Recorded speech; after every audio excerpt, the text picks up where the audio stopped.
درس بھی چلتا رہے گا اور ساتھ ساتھ یہ کاغذ آ رہا ہے، اس پر اپنا نام اور مختصر پتہ، یعنی بلند شاہ ٹاؤن، واپڑا ٹاؤن، پنجاب سوسائٹی، ایک آدھ لفظ ہی کافی ہے، اور موبائل نمبر۔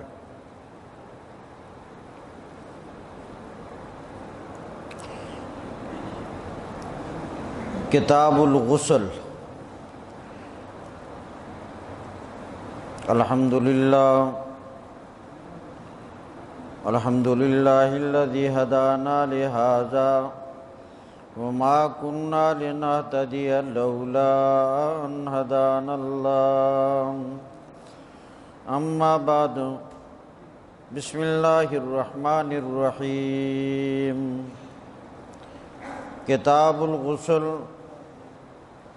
وقول اللہ تعالی وَإِن كُنتُمْ جُنُبًا فَاطَّهَّرُوا إِلَىٰ قَوْلِهِ لَعَلَّكُمْ تَشْكُرُونَ، وَقَوْلِهِ تَعَالَى يَا أَيُّهَا الَّذِينَ آمَنُوا إِلَىٰ قَوْلِهِ عَفُوًّا غَفُورًا۔ باب الوضوء قبل الغسل۔ حدثنا عبداللہ بن یوسف قال اخبرنا مالک عن هشام عن ابی عائشہ زوج النبی صلی اللہ علیہ وسلم ان النبی صلی اللہ علیہ وسلم کان اذا اغتسل من الجنابۃ بدأ فغسل یدیہ ثم یتوضأ کما یتوضأ للصلاۃ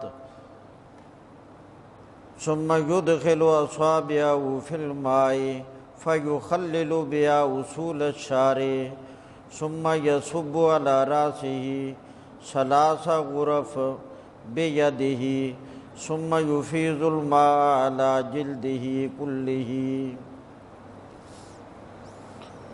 اس سے پہلے وضو کے مسائل کو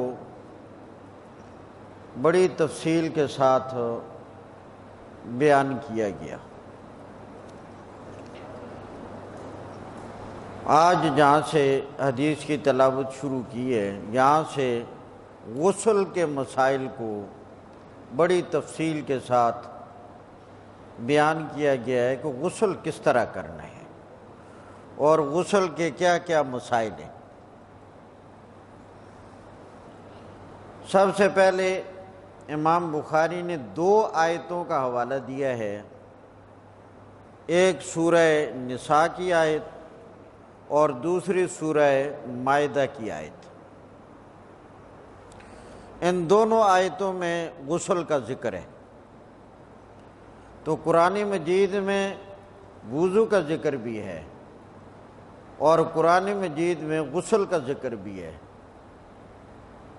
اور غسل کا ذکر قرآن کریم کی ان 2 آیتوں میں ہے، 2 مقامات پر، ایک سورہ نساء میں اور دوسرا سورہ مائدہ میں۔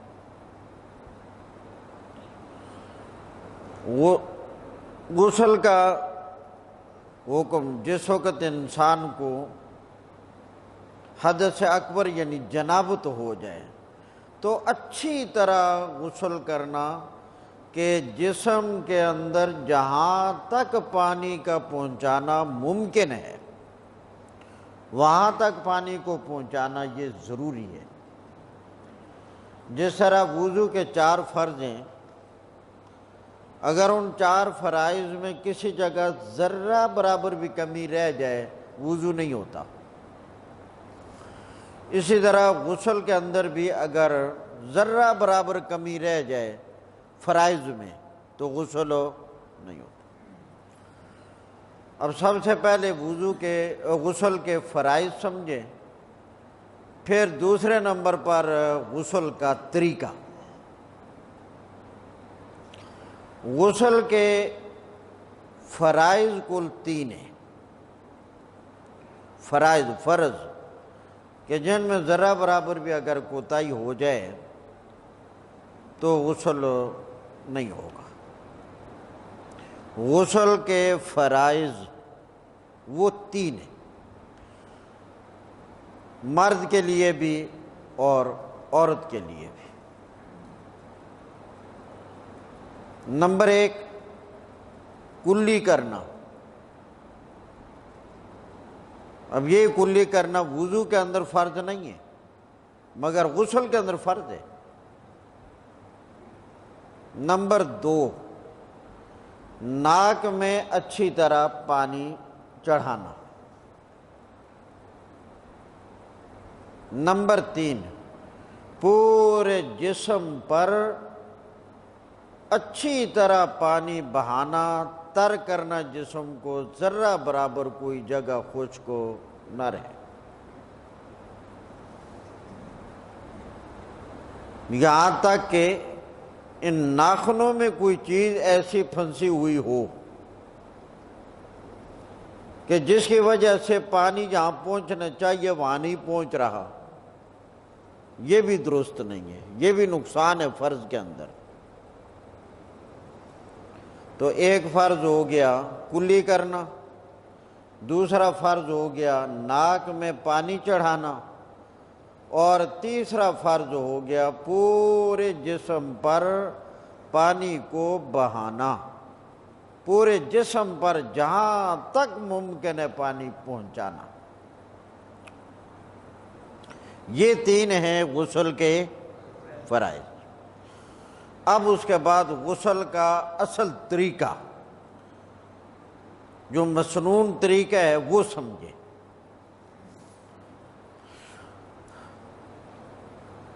اب غسل تو کرنا ہی ہے، نہانا تو ہے ہی ہے، کہ جب انسان ان فرائض کا اہتمام کرے گا اور پھر اس طریقے کے مطابق کرے گا، وہ غسل بھی ہو جائے گا اور عبادت بھی ہو جائے گی۔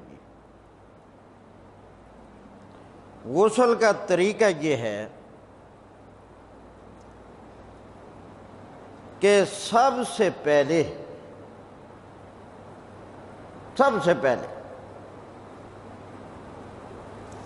اپنے ہاتھوں کو دھونا ہے،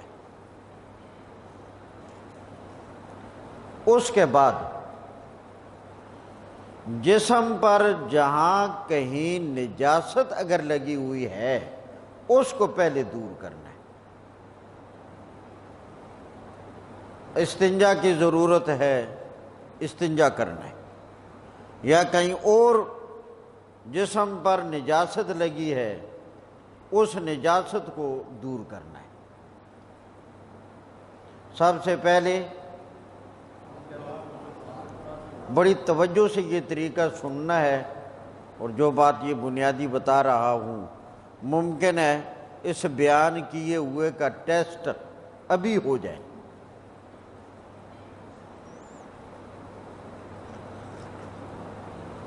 سب سے پہلے ہاتھ دھونے ہیں، اس کے بعد جسم پر جہاں کہیں اگر نجاست ہے اس کو صاف کرنا ہے، اس کو دور کرنا ہے۔ اس کے بعد وضو کرنا ہے مکمل، جس طرح نماز کے لیے وضو ہوتا ہے۔ وضو کرنا ہے جس طرح نماز کے لیے وضو ہوتا ہے، مکمل نماز والا وضو۔ اور اس وضو میں ایک تھوڑی سی تفصیل ہے، ذرا اس کو بھی سمجھ لینا کہ وضو تو پہلے کرنا ہے، اب وہ جگہ غسل خانہ جہاں انسان غسل کر رہا ہے وہ جگہ دیکھا جائے کہ وہاں پانی جمع ہوتا ہے یا نہیں ہو رہا۔ جن انسان جو پانی استعمال کرے گا، ایک صورت یہ ہے کہ وہاں جمع ہو رہا ہے، اور دوسری صورت یہ ہے کہ پانی وہاں جمع نہیں ہوتا، پانی کی نکاسی ہے، ٹھہرتا ہی نہیں، جیسے شہروں میں غسل خانوں کے اندر ہوتا ہے، پانی چلا جاتا ہے۔ اگر پانی اس جگہ میں جمع رہتا ہے پھر باقی وضو کر لیا جائے، پاؤں نہ دھوئے جائے، باقی وضو کر لیا جائے، پاؤں نہ دھوئے جائیں، باقی وضو کرنے کے بعد غسل کیا جائے، اور بالکل آخر میں غسل سے فارغ ہو کر آخر میں پاؤں دھو لیے جائیں۔ اور اگر پانی جمع نہیں ہوتا پھر بالکل جو وضو کا طریقہ کار ہے سب سے پہلے وضو کر لیا جائے مکمل، پاؤں بھی دھو لیے جائیں، پاؤں بھی دھو لیے جائیں، مکمل وضو کر لیں، اس کے بعد غسل کر لیا جائے۔ یہ بات سمجھ آ گئی ہے؟ وضو کے فرائض کتنے ہیں؟ 3۔ نمبر 1 وضو کے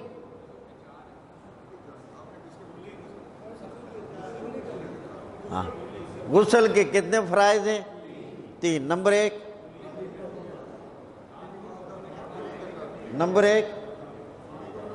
کلی کرنا، نمبر 2 ناک، نمبر 3 پورے جسم پر پانی بہانا۔ غسل کرنے کا طریقہ کیا ہے؟ پہلے ہاتھ دھوئے جائیں، پھر نجاست دور کی جائے، پھر ماشاءاللہ۔ اور پاؤں کا کیا مسئلہ ہے؟ ہاں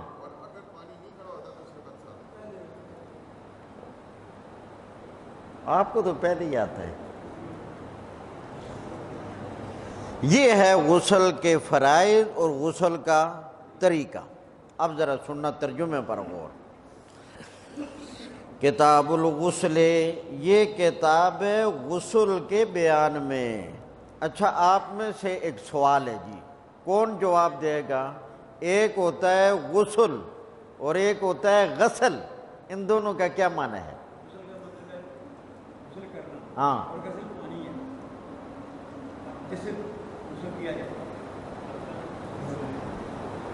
ٹھیک بتایا ہے، پانی کو بھی کہتے ہیں اور غسل دھونے کو بھی کہتے ہیں، اور غسل کا معنی خاص ہے، غسل کرنا۔ کتاب الغسل، یہ کتاب ہے غسل کے بیان میں۔ بسم اللہ الرحمن الرحیم، وقول اللہ تعالی، اللہ تعالیٰ کا قول ہے، وَإِن كُنتُمْ جُنُبًا فَاطَّهِرُوا، اگر تمہیں جنابت کی حالت ہو تو اچھی طرح طہارت کر لو۔ اگر تمہیں جنابت ہے، تم جنبی ہو تو اچھی طرح طہارت ہو، فَاطَّهِرُوا، اچھی طرح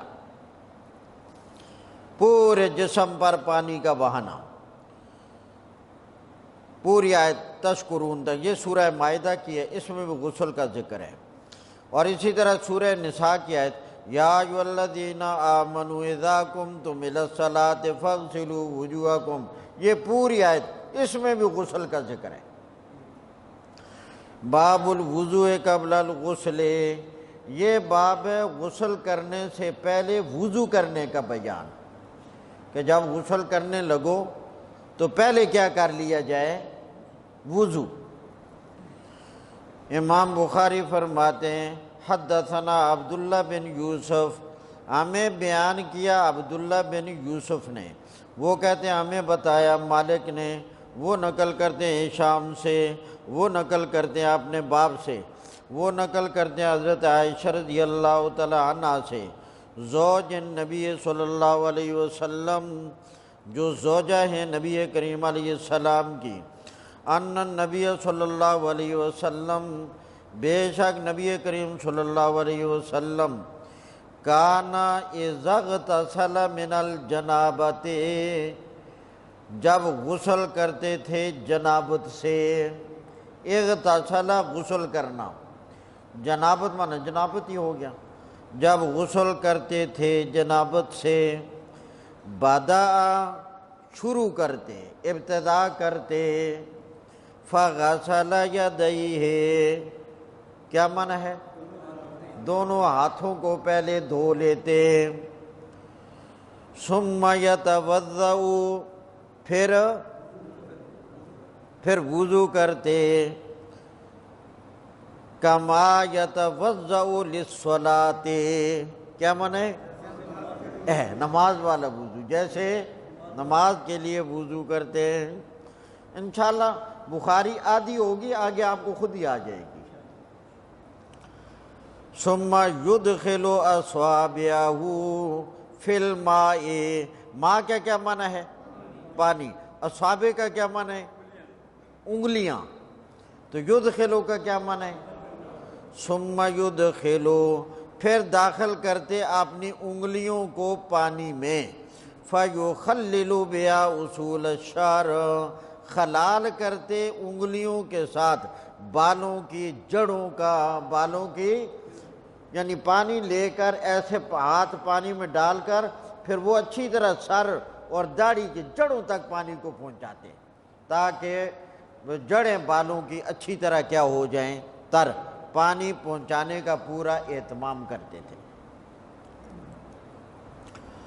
فَيُخَلِّلُ بِهَا اُصُولَ الشَّعْرِ، خلال کرتے تھے ان انگلیوں کے ساتھ، بیاہ سے مراد وہ انگلیاں، اصول الشعر، اصول کا معنی ہے یہاں جڑ، شعر بمعنی بال، بالوں کی جڑوں تک، بالوں کی جڑوں تک، سر کے اور داڑھی مبارک کے۔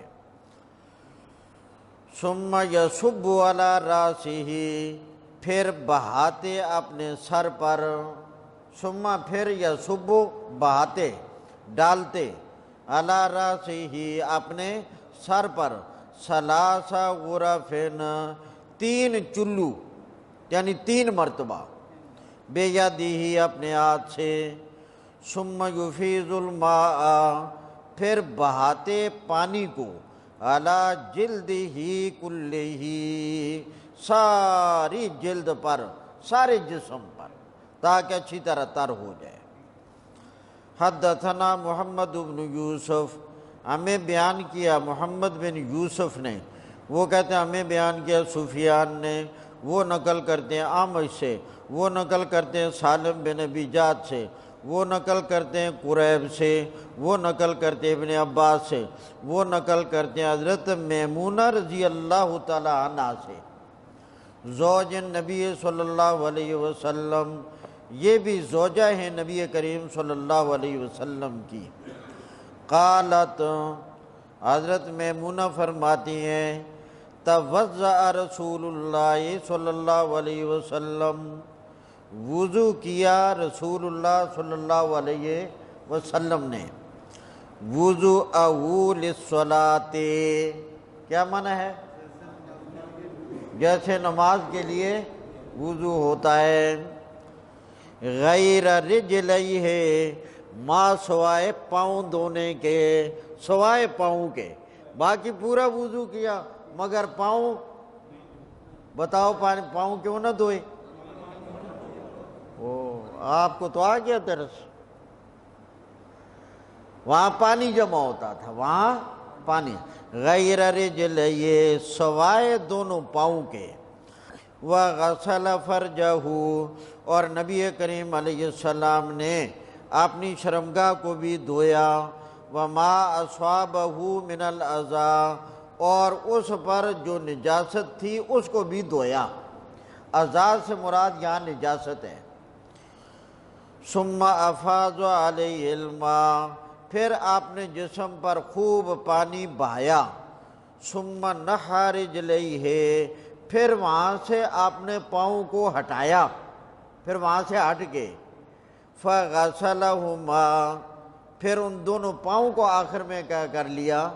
دھو لیا، تو فرمایا ھذہ غسلہ من الجنابۃ، اس طرح نبی کریم علیہ السلام کا غسل ہوتا تھا جنابت سے۔ آگے سمجھ، باب غسل الرجل مع امرأتہ، اگلے باب میں یہ مسئلہ بیان کیا گیا ہے کہ اگر خاوند اور بیوی دونوں اکٹھے کسی جگہ بیٹھ کر غسل کرتے ہیں تو جائز ہے، کر سکتے ہیں، ہاں جواز کی حد تک، جواز کی حد تک یہ جائز ہے۔ اگر کوئی آدمی علیحدہ علیحدہ کرے وہ زیادہ بہتر ہے، مگر جائز ہونے کی حد تک اگر خاوند بیوی دونوں اکٹھے ایک جگہ میں، ایک غسل خانے میں، ایک ہی برتن میں پانی ہے، ایک بھی لے رہا ہے غسل کر رہا ہے، دوسرا بھی ساتھ ہی لے رہا ہے غسل کر رہا ہے، تو دونوں اکٹھے ایک غسل خانہ میں ایک ہی پانی سے غسل کر سکتے ہیں، یہ جائز ہے۔ باب غسل الرجل مع امرأتہ، یہ مسائل اچھی طرح یاد رکھنے ہیں تاکہ آپ سے کوئی مسائل پوچھے تو پھر آپ بتایا کریں. ہاں اب سارے مسئلے میں ہی بتاتا رہوں گا، آپ بھی بتائیں.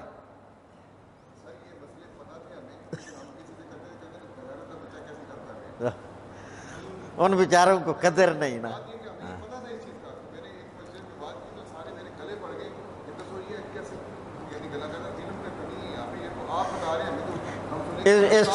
اس سے آپ کو اندازہ ہو گیا کہ جہالت بہت پھیلی ہوئی ہے، بڑی ضرورت ہے. اللہ.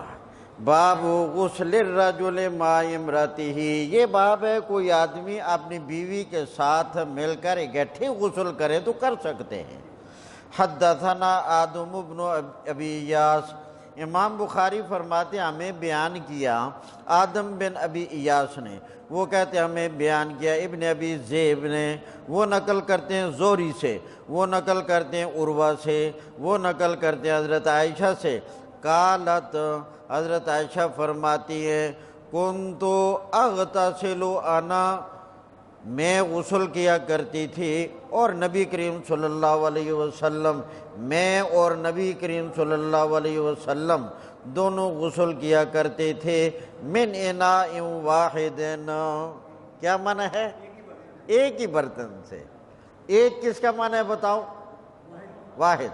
برتن کس کا معنی ہے؟ من اناء واحد، ایک ہی برتن سے. آگے اس برتن کی تشریح ہے من کا داہن، یعنی پیالہ تھا، بڑا پیالہ تھا. یقال له الفرق، اس کا نام تھا فرق، اس کا نام تھا فرق، بڑا پیالہ. فرق اس پیالے کو کہتے ہیں جس میں کم از کم کوئی 10-10.5 کلو 11 کلو پانی آ جائے، اس برتن کو کیا کہتے تھے؟ فرق. باب الغسل بالصاع ونحوہ، یہ باب ہے کہ کوئی آدمی غسل کرے سا وغیرہ. سا یہ پیمانہ ہے. یہ پرانے زمانے میں جب زمینداروں کا غلہ ہوتا تو اس کو پیمائش کرتے تھے. ایک اوڑی جس کو کہتے ہیں، پنجابی میں اوڑی بھی کہہ دیتے ہیں میرا خیال ہے، تو اس کے ساتھ پیمائش کرنا. 3.5 کلو پانی ایک سا میں آتا ہے. کتنا؟ 3.5. تو مطلب یہ ہے کہ کوئی آدمی سا جتنا برتن یا اس کے مثل کوئی برتن پانی کا بھر کر اس پورے کے ساتھ غسل کر لے تو یہ ٹھیک ہے. باب الغسل بالصاع ونحوہ، یہ باب ہے غسل کرنا. آپ کو یہ مسائل ذرا کم ہی توجہ ہوگی کیونکہ یہاں شہر ہے، ٹوٹیاں ہیں، وہ پتہ نہیں وہ اوپر والا جو ہوتا ہے وہ اس کو کیا کہتے ہیں؟ شاور ہوتا ہے، اور پتہ نہیں کیا کیا چیزیں ہوتی ہیں. ذرا باہر نکلے نا، جنگلات میں، دیہاتوں میں، پہاڑی علاقوں میں یا عام دیہاتوں میں، تو وہاں پھر ان چیزوں کی ذرا سمجھ آئے گی صحیح. تو ہم نے چونکہ یہ سارے منظر دیکھے ہوئے ہیں. جی ہاں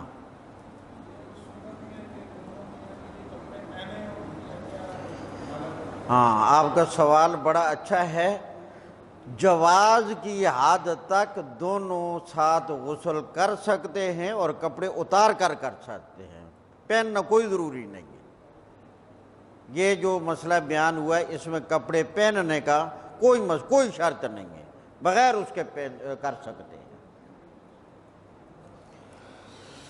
باب الغسل بالصاع ونحوہ، یہ باب ہے غسل کرنا سا وغیرہ برتن کے برابر پانی لے کر. حدثنا عبداللہ بن محمد کہتے ہیں ہمیں بیان کیا، وہ کہتے ہیں ہمیں بیان کیا عبد الصمد نے، وہ کہتے ہیں ہمیں بیان کیا شعبہ نے، وہ کہتے ہیں مجھے بیان کیا ابو بکر بن حفص نے، وہ کہتے ہیں میں نے سنا ابو سلمہ سے. یقول، ابو سلمہ کہتے ہیں سمیت ابا سلمہ، ابو بکر بن حفص کہتے ہیں میں نے سنا ہے ابو سلمہ سے. ابو سلمہ یہ حضرت عائشہ رضی اللہ تعالی عنہ کے رضائی بھائی بھی تھے.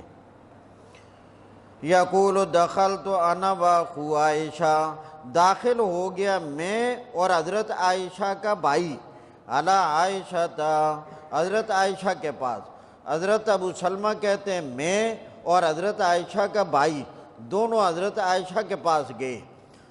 فسألها اخوها، حضرت عائشہ کے بھائی نے حضرت عائشہ سے سوال کیا۔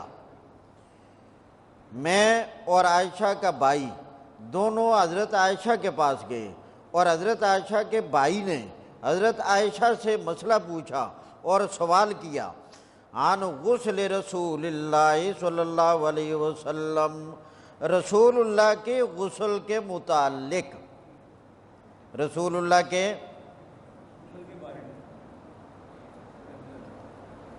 توجہ ہے آپ کی کتنی ہے؟ ہاں بہت ہے، اچھا پھر ذرا توجہ کرنا، پھر ترجمہ کرتے ہیں، پہلے مسئلہ سمجھو۔ حضرت ابو سلمہ اور حضرت عائشہ کا بھائی یہ دونوں آئے کس کے پاس؟ حضرت عائشہ رضی اللہ تعالیٰ عنہ کے پاس۔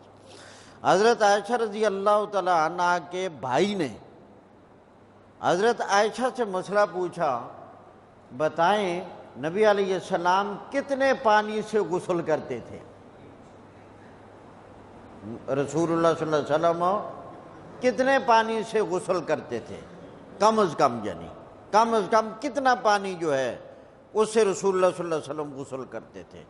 ویسے عام مسئلے کے اعتبار سے میں نے پہلے بھی وضاحت کی ہے، ضرورت کے مطابق کوئی حد مقرر نہیں، ضرورت کے مطابق جب تک آپ کا دل مطمئن نہیں ہوتا آپ اس وقت تک اتنا پانی استعمال کر سکتے ہیں، بشرطے کہ وسوسے کا مرض ہو نہ،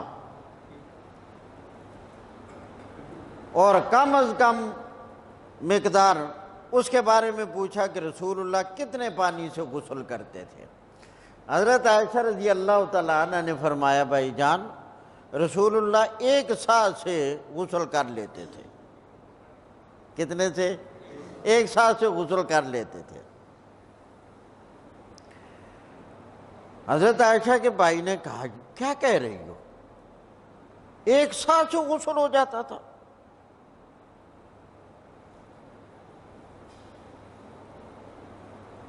حضرت عائشہ رضی اللہ تعالیٰ عنہ نے کہا، میں آپ کو کیسے بتاؤں، میں نے بتا دیا 1 سا سے غسل کرتے تھے، آپ کو سمجھ نہیں آتی۔ پھر حضرت عائشہ نے باقاعدہ عمل، اس کو کہتے ہیں سمجھانا۔ حضرت عائشہ رضی اللہ تعالیٰ عنہ نے باقاعدہ وہاں پردے کا اہتمام کیا، چادر لٹکائی، اور چادر لٹکا کر 1 سا پانی منگوا کر پردے کی دوسری جانب کہا، یہ دیکھ لو 1 سا پانی ہے۔ کیونکہ بنیادی انہوں نے کہا کہ بھئی یہ تو ساری کو پورا نہیں ہوتا، تو حضرت عائشہ رضی اللہ تعالیٰ عنہ نے لباس پہنا ہوا تھا، اس کے ساتھ پردے کی پرلی طرف بیٹھ کر آپ نے سر پر پانی بہا کر پورے جسم کو 1 سا پانی سے تر کر کے کہا، بھائی جان اب دیکھ لے سا سے غسل ہوتا ہے کہ نہیں ہوتا؟ تو حضرت کو سمجھ آ گئی، فی الواقع اتنے پانی سے غسل ہو جاتا ہے۔ تو فرمایا کہ رسول کریم صلی اللہ علیہ وسلم 1 سا پانی سے کم از کم غسل کر لیتے تھے، 3.5 کلو۔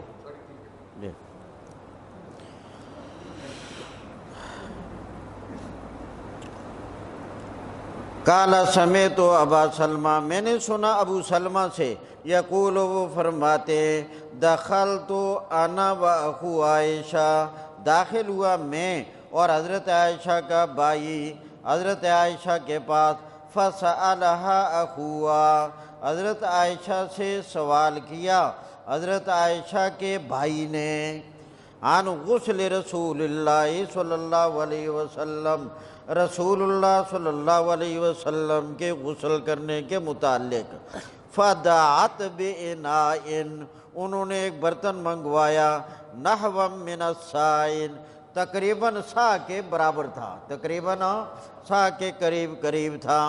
فاغتسلت، حضرت عائشہ نے غسل کیا، وَأَفَاضَتْ عَلَى رَأْسِهَا اور پانی بایا اپنے سر پر، وَبَيْنَنَا وَبَيْنَهَا حجاب ہمارے درمیان اور ام المومنین کے درمیان پردہ حائل تھا اس دوران۔ قال ابو عبداللہ کہتے ہیں، کہا یزید بن ہارون اور بعض نے، والجدی عن شعبہ، جدیو، یہ جدی ایک راوی ہے اور یہ نسبت ہے مکہ مکرمہ سے پہلے جو ہوائی اڈہ ہے جہاں سے اتر کر پھر لوگ حج عمرے والے آگے مکہ مکرمہ جاتے ہیں، کیا کہتے ہیں اس کو؟ ہاں جدہ، کیا کہتے ہیں؟ جدہ۔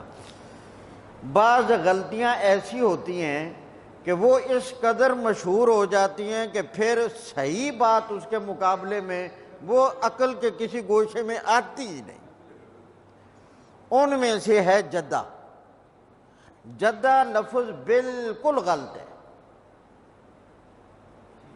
یہ لفظ ہے اصل حقیقت کے اعتبار سے جدہ۔ کیا لفظ ہے؟ جدہ۔ اصل لغت، اصل جو ہے پرانی بات، اصل اس کا جو نام ہے وہ ہے جدہ۔ اب وہ جدہ اتنا مشہور ہو گیا ہے کہ آپ اگر کسی کو کہیں بھائی جدہ نہیں ہوتا جدہ ہوتا ہے، وہ کہے گا وہی ابو عمر صاحب والی بات، جا جائل اپنا کام کر، ساری دنیا جدہ کہیں گے تو کوئی وکھرا ہی آگے، یہ ساری دنیا پاگل ہے۔ بے شک سب غلط کہتے ہیں، جو غلطی ہے وہ غلطی ہے۔ اور موجودہ زمانہ میں جو وہاں کے عرب ہیں وہ بھی اس کا تلفظ عموماً غلط کرتے ہیں، وہ جدہ کہتے ہیں۔ وہ کیا کہتے ہیں؟ Jeddah, Jeddah.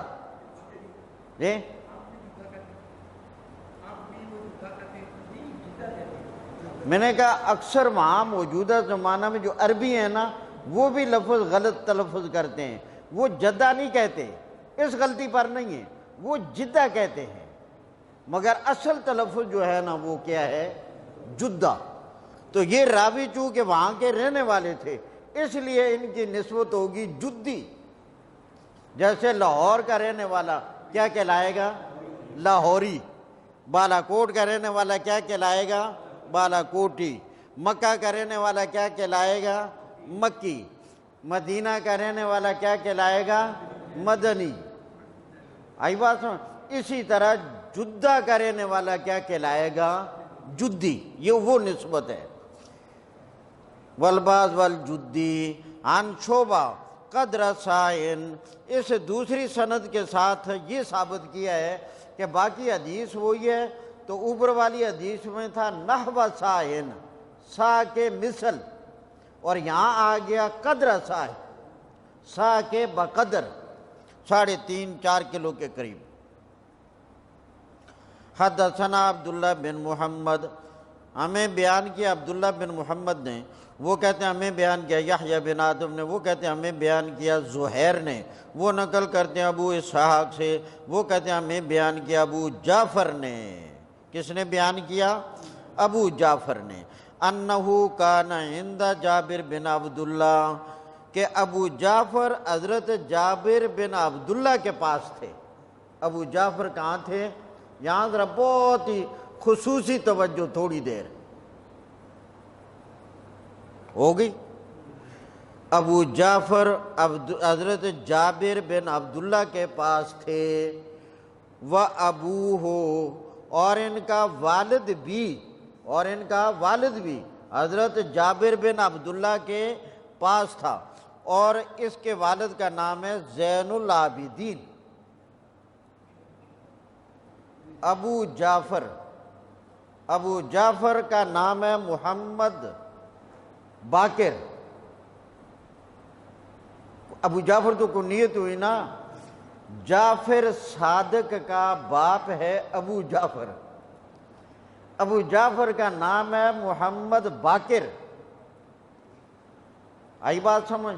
اور محمد باقر کے والد کا نام ہے زین العابدین، اور زین العابدین کے والد کا نام ہے حضرت حسن، اور حسن کے والد کا نام ہے علی المرتضیٰ۔ سمجھ یہ بات کرنا جی جی حضرت حسین کے، تو علی کے بیٹے ہوئے حضرت حسین، ان کے بیٹے ہوئے زین العابدین، ان کے بیٹے ہوئے محمد باقر، ان کے بیٹے ہوئے جعفر صادق۔ تو فرماتے ہیں میں انہو کان عند جابر بن عبداللہ ہوا، ابو جابر بن عبداللہ کے پاس تھے، وَأَبُوهُ اور ابو جعفر کا باپ یعنی زین العابدین بھی کہاں تھا؟ حضرت جابر بن عبداللہ کے پاس۔ وَعِندَهُ قَوْمٌ اور حضرت جابر بن عبداللہ کے پاس بہت سارے لوگ بیٹھے ہوئے تھے۔ فَسَأَلُوا عَنِ الْغُسْلِ ان لوگوں نے سوال کیا حضرت جابر بن عبداللہ سے غسل کے متعلق کہ کتنا پانی کم از کم استعمال کرے آدمی۔ فَقَالَ يَكْفِيكَ سَاعٌ تو حضرت جابر بن عبداللہ نے کہا بھائی 1 سا پانی کافی ہے، 1 سا پانی کافی ہے۔ یہ مسئلہ بتایا جابر بن عبداللہ نے، جن لوگوں نے سوال کیا ان کو یہ مسئلہ بتایا، اور وہاں ابو جعفر بھی موجود تھے اور ان کے والد زین العابدین بھی موجود تھے۔ فقال رجل حضرت جابر بن عبداللہ کا یہ جواب سن کر ایک آدمی بولا، ایک آدمی نے اعتراض کیا، سوال کیا، ما یکفینی 1 سا تو مجھے کافی نہیں ہو سکتا، 1 سا تو مجھے کافی نہیں ہو سکتا، میرے تو بال ہے۔ تو حضرت جابر بن عبداللہ نے کہا 1 سا پانی کافی ہو جاتا ہے۔ ایک آدمی نے کہا جی میرے لیے مجھے تو کافی نہیں ہوتا۔ پھر اس کے جواب میں حضرت جابر نے فرمایا بھائی کیا کرتے ہو، تمہارے بال اتنے نہیں جتنے کہ نبی کریم علیہ السلام کے تھے، اگر نبی علیہ السلام کے بالوں کے لیے یہ کافی ہے تو آپ کے بالوں کے لیے کیوں کافی نہیں؟ اور ایک ہے تیری ذات اور ایک ہے اللہ کے نبی کی ذات۔ اللہ کے نبی کی ذات صفائی پسند تھی، اتنا صفائی پسند تو نہیں ہے۔ اگر تجھ سے زیادہ صفائی پسند ذات کے لیے 1 سا کافی تھا تو تیرے لیے کیوں کافی نہیں؟ آئی بات سمجھ؟ اب ترجمے پر غور، پھر ذرا سن لینا۔ ابو جعفر انہو کان عند جابر بن عبداللہ، ابو جعفر جابر بن عبداللہ کے پاس تھے، وَأَبُوهُ اور ان کے والد حضرت زین العابدین بھی وہاں موجود تھے، وَعِندَهُ قَوْمٌ اور حضرت جابر کے پاس کچھ لوگ تھے، فَسَأَلُوهُ عَنِ الْغُسْلِ ان لوگوں نے حضرت جابر سے سوال کیا غسل کے متعلق کہ کتنا پانی استعمال کیا جائے۔ فقال یکفیک ساعٌ فرمایا کافی ہے تیرے لیے 1 سا پانی۔ فقال رجل اس آدمی نے سوال میں کہا ما یکفینی یہ تو مجھے کافی نہیں ہو سکتا۔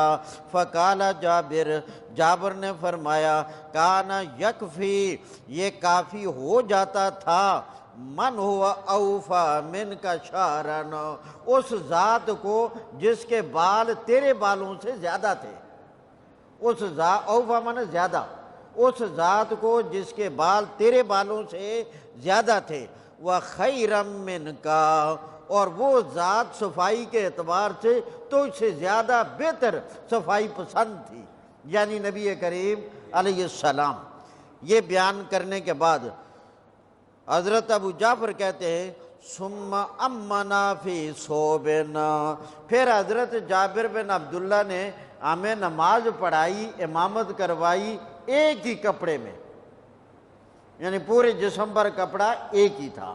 تو اس سے یہ مسئلہ بھی معلوم ہو گیا کہ اگر کسی آدمی کے جسم پر جیسے یہ ہمارے معتاد 2 کپڑے ہیں، شلوار ہے اوپر قمیص ہے یا تہبند اوپر قمیص ہو، تو اگر کوئی آدمی ایک ہی کپڑا ایک ہی چادر جیسے احرام میں ہوتا ہے ایک ہی چادر پورے جسم پر لے کر نماز پڑھتا ہے، پڑھاتا ہے، بالکل جائز ہے۔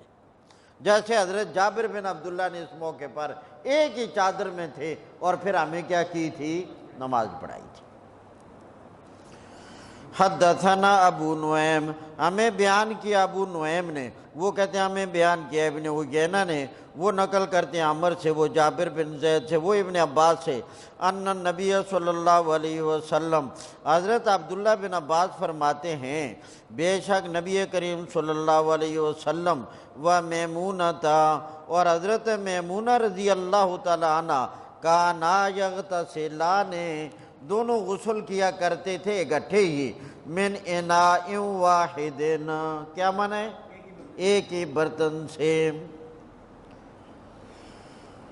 باب من افاض علی راسہ ثلاثا، یہ باب ہے کہ جو آدمی غسل کے دوران 3 مرتبہ اپنے جسم پر پانی ڈالے، کتنی مرتبہ؟ 3 مرتبہ۔ باب من افاض علی راسہ، یہ باب ہے جو آدمی ڈالے بہائے اپنے سر پر 3 مرتبہ پانی۔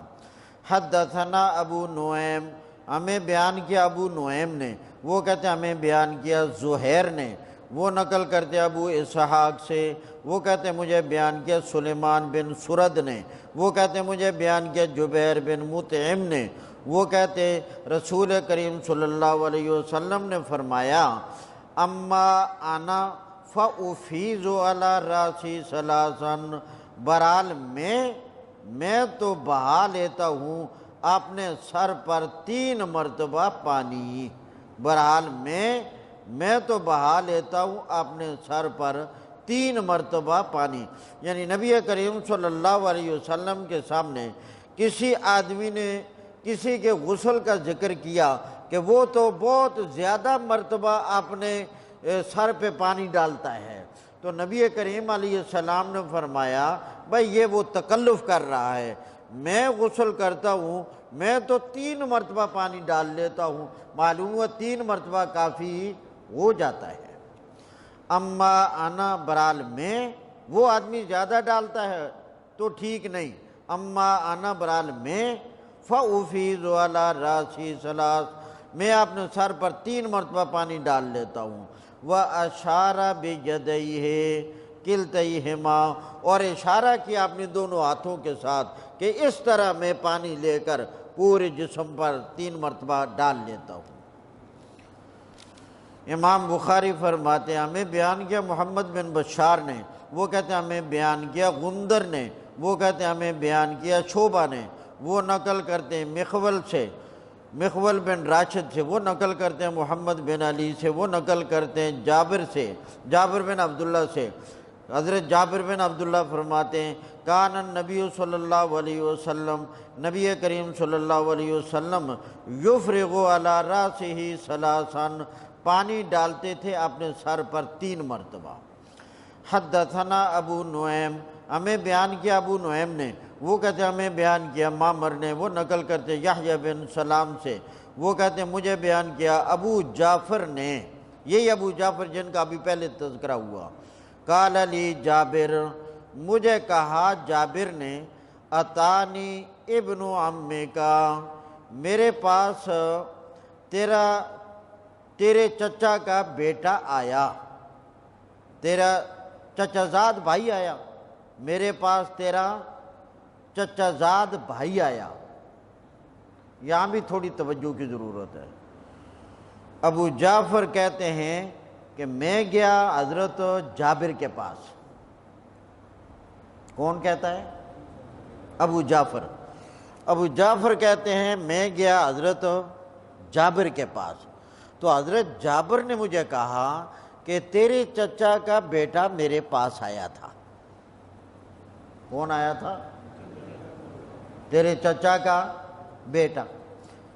کون مراد ہے؟ آگے وضاحت کی، یعرضو ان کا اشارہ تھا، یعرضو بمعنی اشارہ، یعرضو ان کا اشارہ تھا حسن بن محمد بن حنفیہ کی طرف۔ کس کی طرف؟ حسن بن محمد بن حنفیہ کی طرف، کہ حسن بن محمد بن حنفیہ آیا تھا میرے پاس۔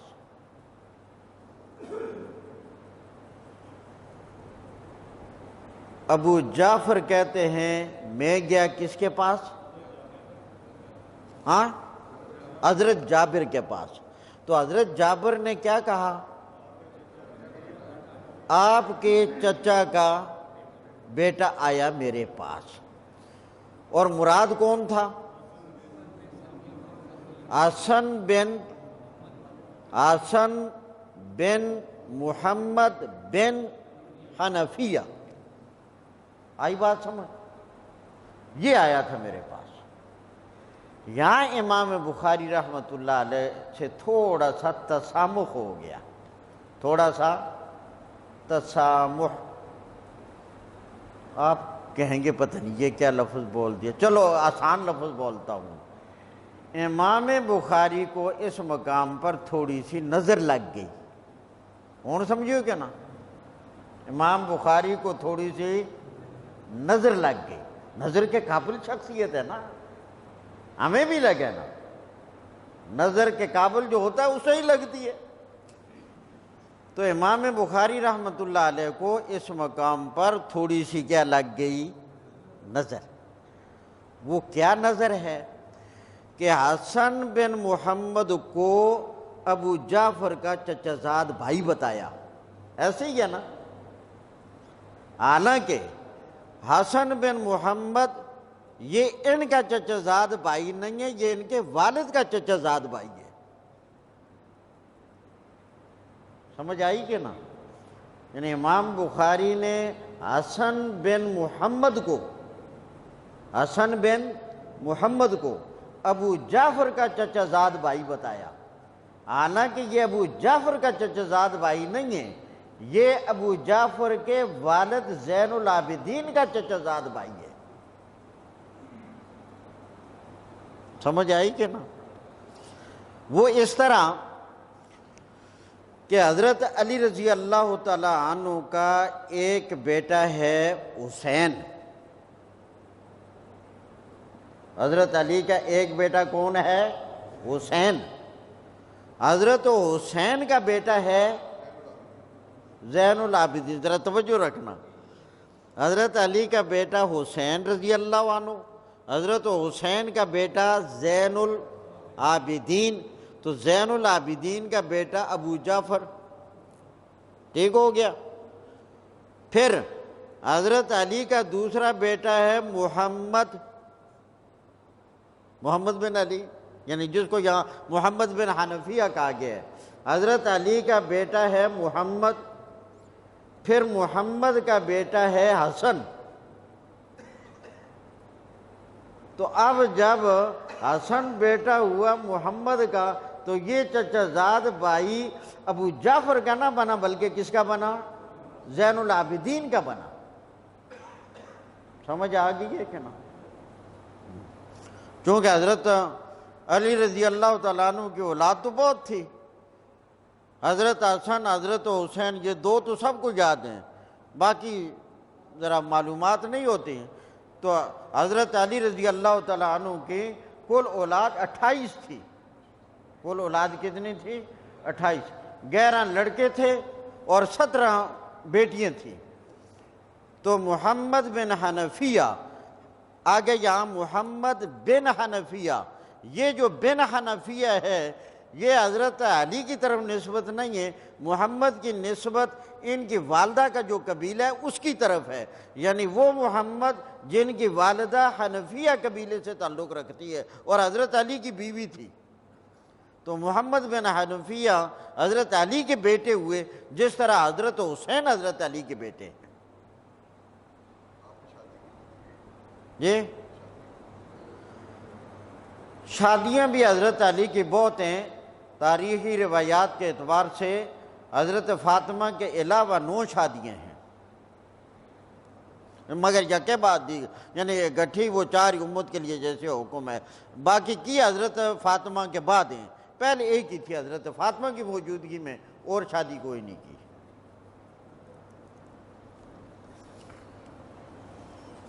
اللہ، اب غور کرنا۔ پھر حدثنی ابو جعفر، مجھے بیان کیا ابو جعفر نے، وہ کہتے ہیں مجھے کہا جابر نے، اتانی ابن عمے کا، میرے پاس تیرے چچا کا بیٹا آیا، حالانکہ ان کے والد کے چچا کا بیٹا آیا، یعرض بالحسن، ان کا اشارہ تھا حسن بن محمد بن حنفیہ کی طرف۔ تو اس نے سوال کیا کیف الغسل من الجنابت، کہ جنابت سے غسل کیسے ہوگا، کتنا پانی استعمال کیا جائے؟ فقلت، پس میں نے کہا، نبی کریم صلی اللہ علیہ وسلم یاخذ ثلاث اکف، لے لیتے تھے 3 چلو، اکف ہتھیلیاں یعنی چلو، فیفیضها، ان کو بہاتے تھے اپنے سر پر، ثم یفیض علی سائر جسدہ، پھر بہا لیتے تھے تمام جسم پر۔ فقال لی الحسن انی رجل کثیر الشعر، تو مجھے کہا حسن بن محمد نے کہ بے شک میں ایسا آدمی ہوں کثیر الشعر، میرے بال زیادہ ہیں۔ فقلت، میں نے کہا، نبی کریم صلی اللہ علیہ وسلم اکثر من کا شعرا، ان کے بال تیرے بالوں سے زیادہ تھے، تو نبی کریم صلی اللہ علیہ وسلم کے لیے اتنا پانی کافی تھا، تو تیرے لیے یہ کیوں نہیں کافی؟ باب الغسل مرۃ واحدہ، یہ باب ہے ایک مرتبہ اگر کوئی پانی اس انداز سے بہائے کہ سارا جسم تر ہو جاتا ہے تو غسل ہو جائے گا۔ باب الغسل مرۃ واحدہ، یہ باب ہے غسل کرنا ایک مرتبہ۔ ہمیں بیان کیا محمد بن اسماعیل نے، وہ کہتے ہیں ہمیں بیان کیا عبد الواحد نے، وہ نقل کرتے ہیں اعمش سے، وہ نقل کرتے ہیں سالم بن ابی الجعد سے، وہ نقل کرتے ہیں قریب سے، وہ نقل کرتے ہیں ابن عباس سے۔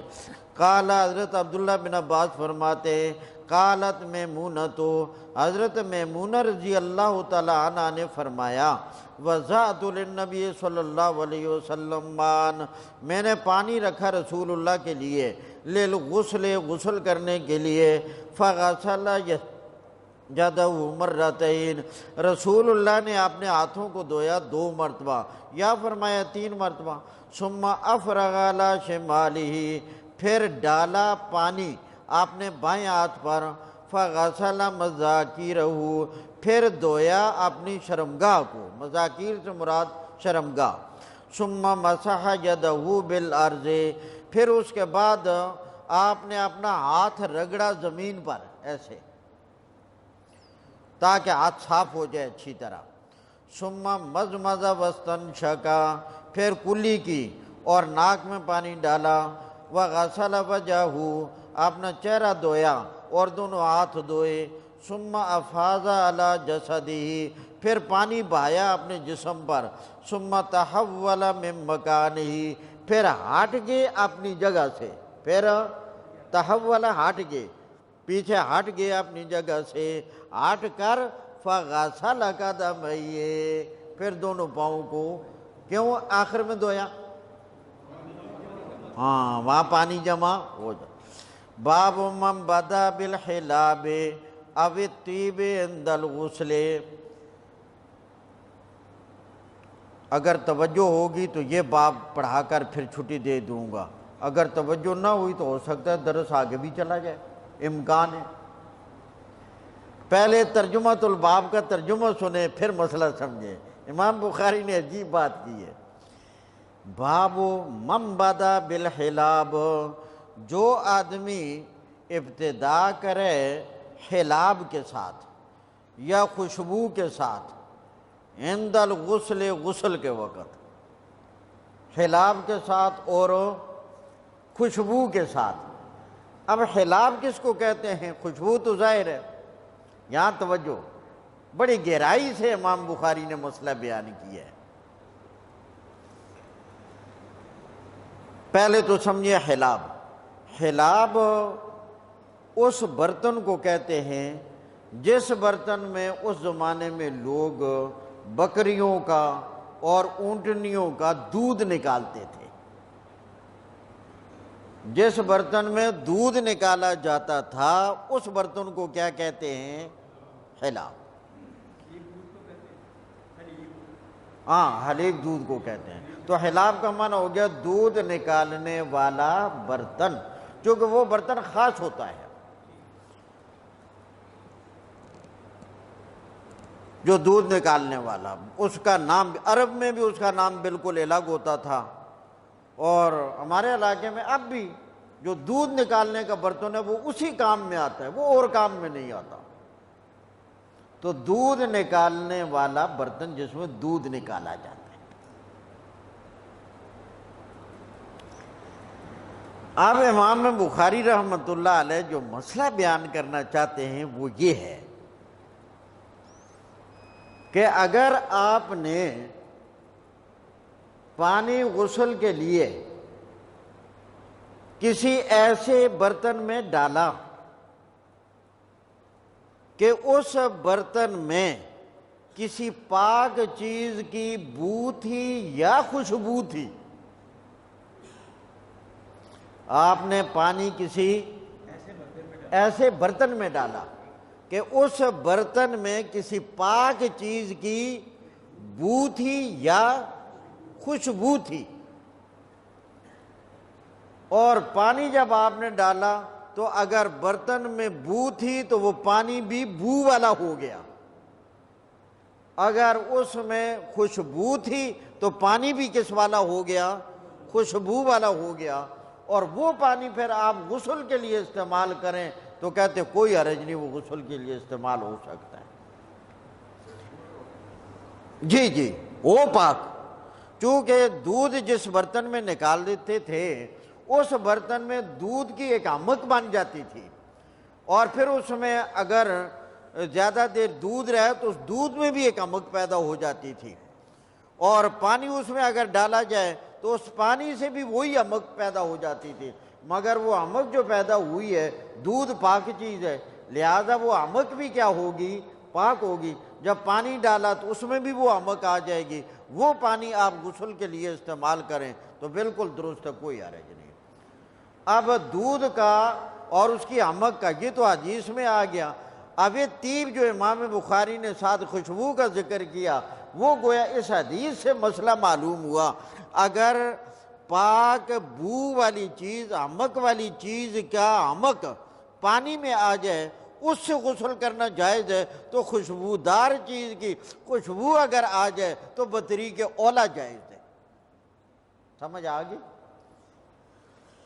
باب من بدا بالحلاب، یہ باب ہے جو آدمی غسل کی ابتدا کرے دودھ والے برتن میں پانی ڈال کر، آوے طیب یا خوشبو والے، عند الغسل، غسل کے وقت. امام بخاری فرماتے ہیں ہمیں بیان کیا محمد بن مثنیٰ نے، وہ کہتے ہیں ہمیں بیان کیا ابو عاصم نے، وہ نقل کرتے ہیں حنظلہ سے، وہ نقل کرتے ہیں قاسم سے، وہ نقل کرتے ہیں حضرت عائشہ رضی اللہ تعالیٰ عنہ سے، قالت کان النبی صلی اللہ علیہ وسلم، حضرت عائشہ فرماتی ہیں کہ نبی کریم صلی اللہ علیہ وسلم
کان النبی صلی اللہ علیہ وسلم، نبی کریم صلی اللہ علیہ وسلم اذا غتسل من الجنابت، جب جنابت سے غسل کرتے تھے، دعا بشائن، منگاتے کوئی چیز، نحو الحلاب، حلاب برتن جیسی، فاخذ بکفہ، تو لیتے اس کو اپنی ہتھیلی میں پانی، فبدا بشق راسہ، راس الایمن، پہلے چلو لے کر آپ نے سر کی دائیں جانب ڈالتے، ثم الایسر، پھر بائیں جانب ڈالتے، فقال بمالا وسط راسہ، پھر دونوں ہاتھوں سے لے کر سر کے درمیان میں ڈالتے، اس طرح غسل کرتے تھے۔ گزری ہوئی زندگی خواب کی طرح معلوم ہوتی ہے اور آہستہ آہستہ گزر رہی ہے، ہو رہی ہے عمر مثل برف کم، چپکے چپکے رفتہ رفتہ دم بتا۔ آج سے 3 مہینے پہلے ہم نے وہ تفسیر قرآن کا 3 مہینے کا مشورہ، بات چلتی رہی، اب وہ وقت سر پہ آ گیا۔ ایک تو گزارش یہ ہے کہ آئندہ جمعہ سے، یہ جو کل والا یہ نا، اگلا جمعہ 8 اپریل والا جمعہ، 8 اپریل سے وہ تفسیر قرآن کا جو کورس ہے وہ باقاعدہ شروع کرنے کا وقت آ گیا ہے، ارادہ ہے۔ آپ سے تہ دل کی گہرائیوں سے درخواست ہے کہ آپ نے دعا بھی کرنی ہے کہ اللہ اس کو کامیاب کرے، اللہ ہمت بھی دے، اللہ اس کو ہماری ہدایت اور نجات کا ذریعہ بنا دے، اور اس میں آپ نے شرکت کی بھی ہمت کرنی ہے اور اپنے دوست و احباب کو بھی متوجہ کرنا ہے، اور خاص کر آئندہ جمعہ کو افتتاحیہ دعا میں طارق کو لانے کی کوشش کریں۔ تو آئندہ جمعہ سے انشاءاللہ وہ شروع ہو رہا ہے۔ جس طرح یہ 3 مہینے منصوبے میں پتہ ہی نہیں چلا، تو وہ دورانیہ 3 مہینے سے کچھ کم ہے، اس کا بھی پتہ ہی نہیں چلے گا، مگر تھوڑے وقت میں انشاءاللہ زیادہ فائدہ ہو جائے گا، ہمت نہیں ہارنی۔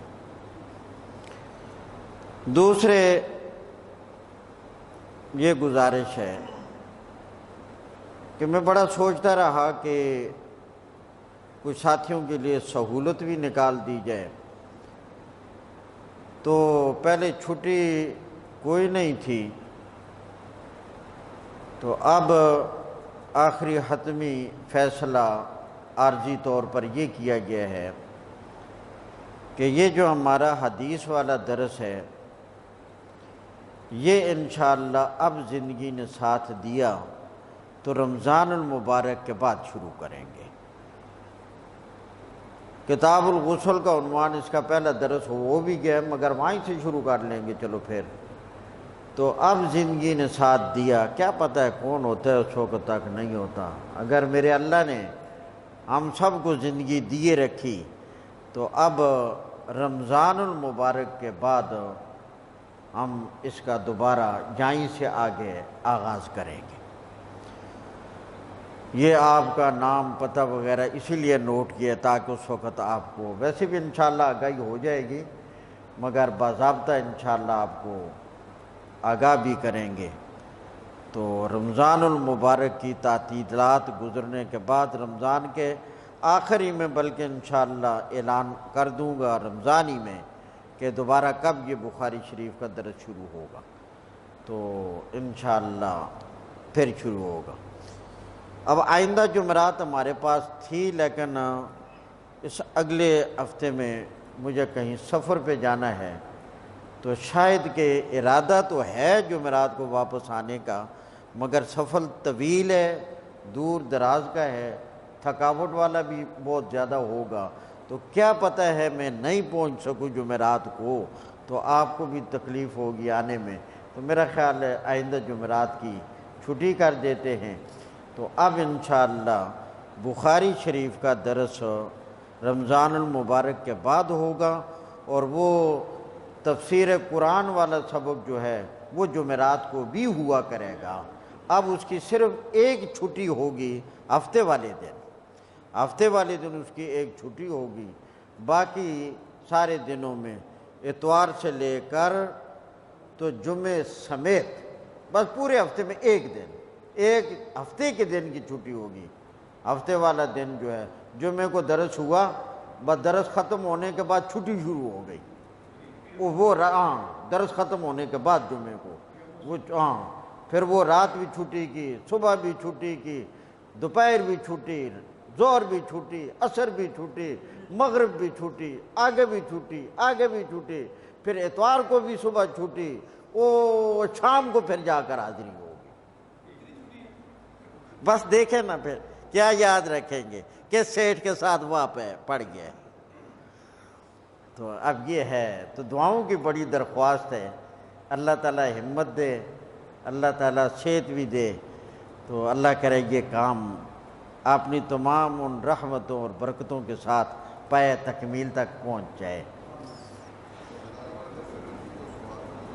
وہ بھی اب نہیں ہوگا کیونکہ میں اگلے ہفتے میں نہیں ہوں گا ادھر۔ جی انشاءاللہ۔ اب وہ جمعے والا جو ہے کل تو ہوگا انشاءاللہ، اس کا کل ہی بتاؤں گا، تو روز والا جو ہے وہ بھی اب انشاءاللہ رمضان کے بعد۔ الحمدللہ رب العالمین والصلاة والسلام علی سید الانبیاء والمرسلین ربنا آتنا فی الدنیا حسنہ وفی الآخرۃ حسنہ وقنا عذاب النار اللہم احسن عاقبتنا فی الامور کلہا واجرنا من خزی الدنیا وعذاب الآخرہ واجرنا من خزی الدنیا وعذاب الآخرہ۔ یہ تفسیر قرآن کا جو کورس شروع ہو رہا ہے، اس میں خود بھی اور اپنی خواتین کو بھی لانے کا اہتمام کریں، پابندی کے ساتھ۔ انشاءاللہ حاضری کا بھی انتظام ہوگا، جس کی تفصیل سے آپ کو آگاہ کر دیا جائے گا انشاءاللہ۔ مشکل وہ بھی نہیں ہے، بڑا آسانی والا کام ہے۔ اللہم احسن عاقبتنا فی الامور کلہا واجرنا من خزی الدنیا وعذاب الآخرہ برحمتک یا اللہ۔